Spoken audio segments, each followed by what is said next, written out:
ભગવાન પ્રસન્ન થાય તો શું આપે છે? પોતાની જાતને આપી દે છે ભક્તને. નરસિંહ મહેતાની સેવામાં આવી ગયા ભગવાન. એટલે તીર્થવાસીઓને પૂછ્યું, ભગવાન સામળસા શેઠ બનીને આવ્યા ને,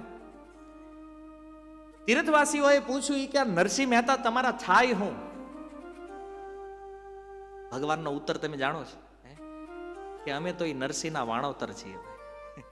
વાણોતર એટલે નોકરની અંદર સૌથી છેલ્લી કેટેગરી. વાણોતર થી નીચેનો નોકર નો આવે ભાઈ. એને દ્વારકાધીશ કે ઈ છું હું, અને નરસિંહ તો અમારા શેઠ છે. ભજન કરે ને ભગવાન એના નોકર બને છે, વેચાઈ જાય છે ભગવાન. વિચાર તો કરો, આ ભક્તિ કરવા વાંધો હું જ તોય નથી કરવી લોકો, તો ગામની જ કરવી. આખો દિવસ માણા બોલે હું કોઈની ચર્ચામાં.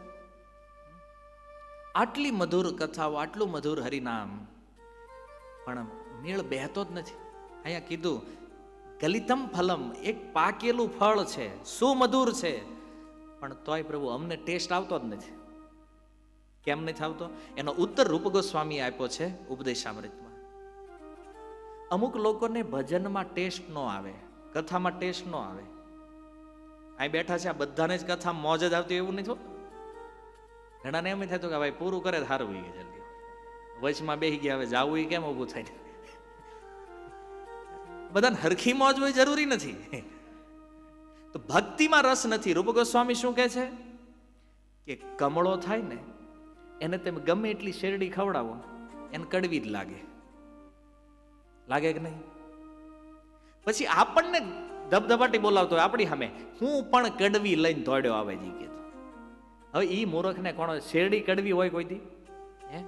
તને રોગ થયો જ કમળો, રોગ તને છે અને તું દોષ કોની ઉપર નાખે? શેરડી ઉપર. અને ઈનો ઈ પછી શેરડી ખાતા ખાતા ખાતા એક દિવસ એને ગળી લાગવા માંડે. હવે બરાબર લાવ્યો ઈની ઈ છે ભાઈ, તું હાજો થઈ ગયો છે હવે. આ રૂપ ગોસ્વામીનું ઉદાહરણ હું કાઠિયાવાડી ભાષામાં એને પ્રસ્તુત કરું છું.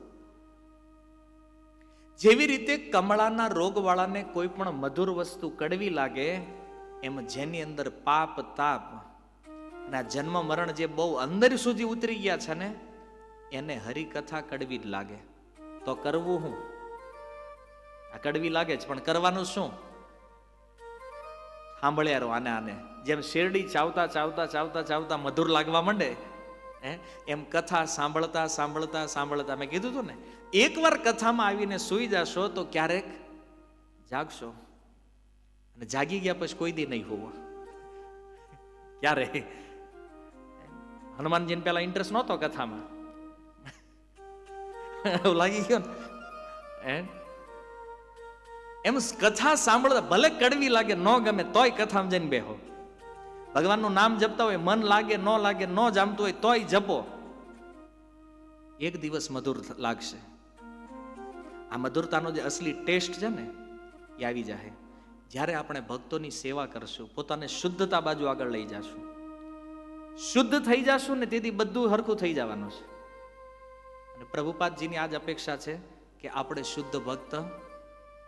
પ્રભુપાદ એ નથી કહેતા તમે સિદ્ધ ભક્ત બનો. શું કહે છે?